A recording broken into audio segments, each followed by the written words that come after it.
The desert isn't supposed to look like this. For most of the year, the Atacama is a world of silence. Wind, stone, and heat. But every so often, when the rain remembers its way here, the land awakens, color spills across the sand. Fragile and defiant. A reminder that even the driest places still hold something waiting to live. For those who come here searching for copper, for opportunity, for understanding, it's easy to forget that water shapes everything. It gives life. It takes it. And in a place like this, where water is as rare as mercy, its value can't be measured in barrels or shares. This is Chile's north, where the earth is rich, the air is dry, and the stories of scarcity are written in every grain of dust. We come here to see what possibility looks like when the desert blooms.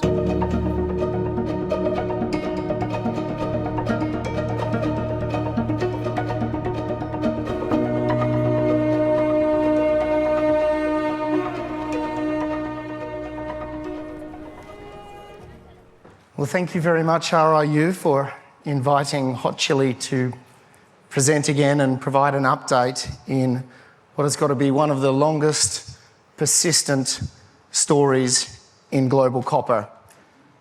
Born from Australia, now a leading developer within the world. In fact, the ASX's only representative within the top 5 independent global copper developments. This project is really starting to take on a lot more meaning as we move into a new copper cycle. And timing is everything in this business. So this 17-year journey for myself and 15-year journey for the dedicated team at Hot Chili that has brought us here now takes on significant meaning.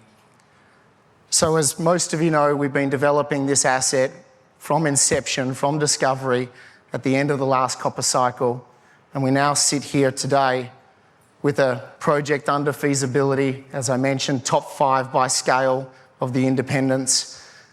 And this is often one of those moments where you look to those sayings, and there is a saying in this business that often the discoveries of the last cycle become the takeovers or the mines of the next. And that is what Hot Chili has been trying to bring to the Australian market, a true Australian-born representative within global copper. So we have some very, very exciting developments, and this is coming off the back of a pre-feasibility delivered on a 20-year project, pushing out 120,000 tonnes of copper equivalent annually that we put out about 9 months ago.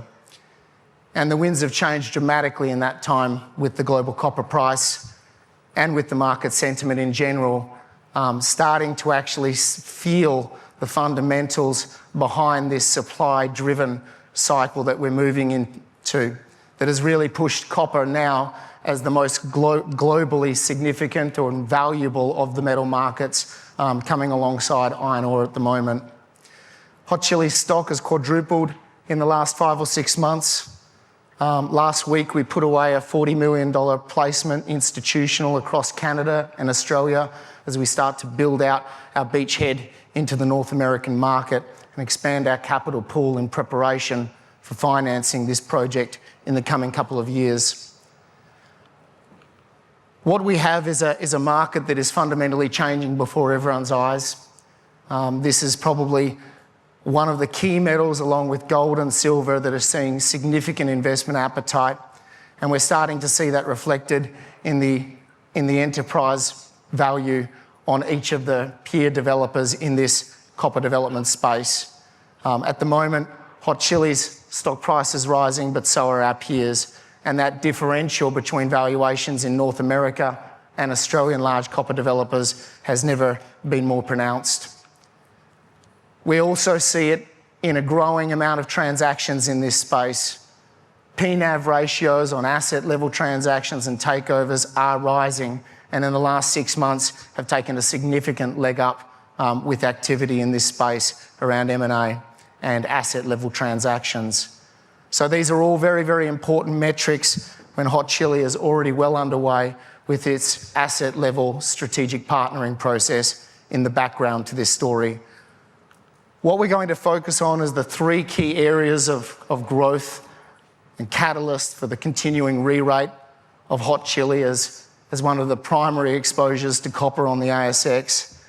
This is now about an exciting new discovery which we're developing at the right time, adding a lot of weight to our resource base, looking likely to push us to a tier 1 asset in the short term, and something that we're going to integrate into that 20-year mine plan and bump that on scale again this year.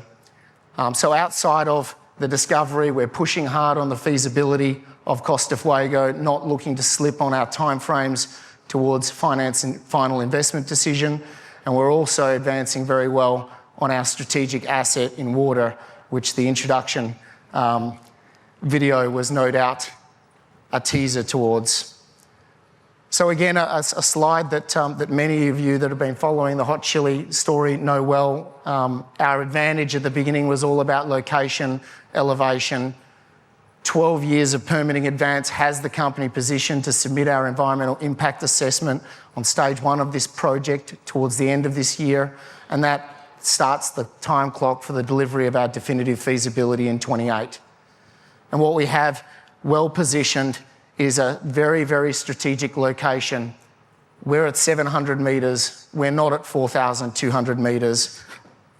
So when we look at projects like the Vicuña project, which BHP put a lot of news out on yesterday, which was very, very pleasing to Hot Chili and certainly signified a proof of concept of our infrastructure outsourcing plan, it's lovely when imitation is the best form of flattery in this business, that our Wasco water supply has just been given a tick by what BHP and Lundin are considering above us. So we have a very well located project that's very well advanced on permitting and ready to go into final approval at the end of this year. But what we do have 30 kilometres down the road from our billion-tonne resource base that is supporting that 20-year mine life is a new fantastic discovery that was about 6 or 7 years in the making. It started to gain momentum last year with an RC drill program from surface, where most of the drill holes were ending in mineralisation. And then with the onset of the Phase 2 diamond program, we're starting to see some very, very exciting front-end open pit potential that could dramatically change this project again on scale. So just focusing on Verde and the fact that we're talking at an Explorers Conference, it brings me great pleasure for Hot Chili to bring our third bulk tonnage major discovery to the Costa Fuego hub. Verde is already a kilometre long, 700 metres wide, open in all directions. We are locking in on what we've already found first, and that will drive the ability to rapidly integrate this into Costa Fuego this year.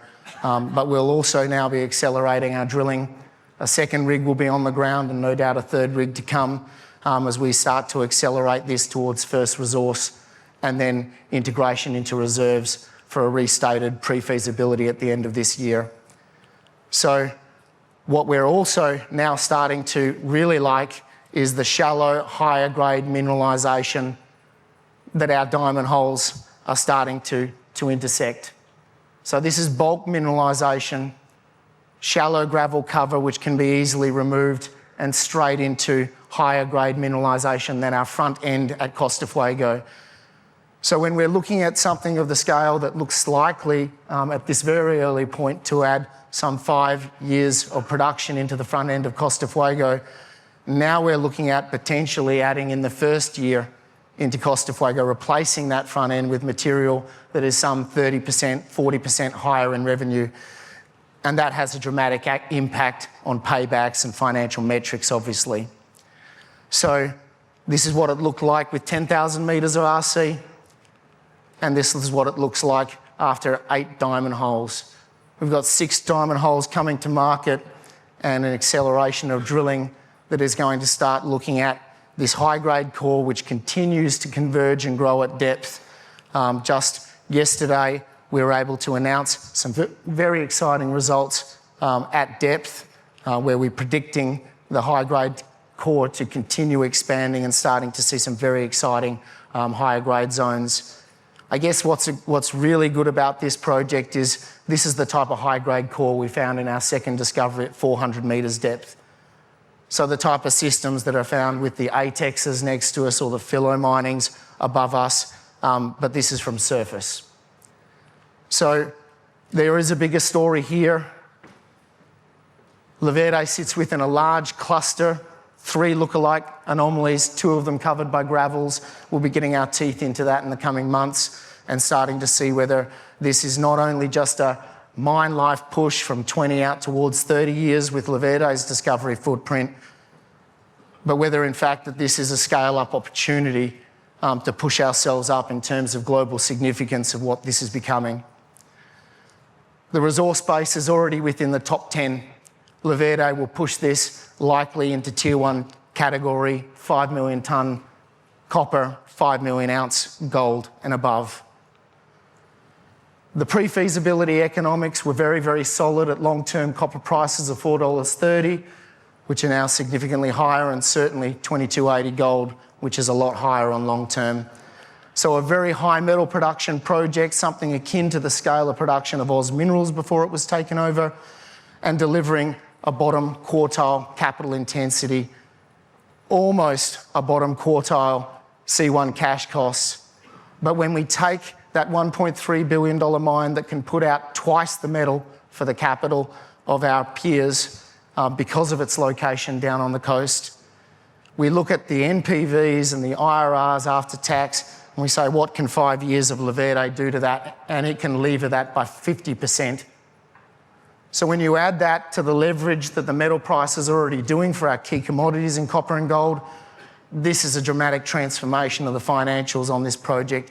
And this is where scale is king in this business of copper.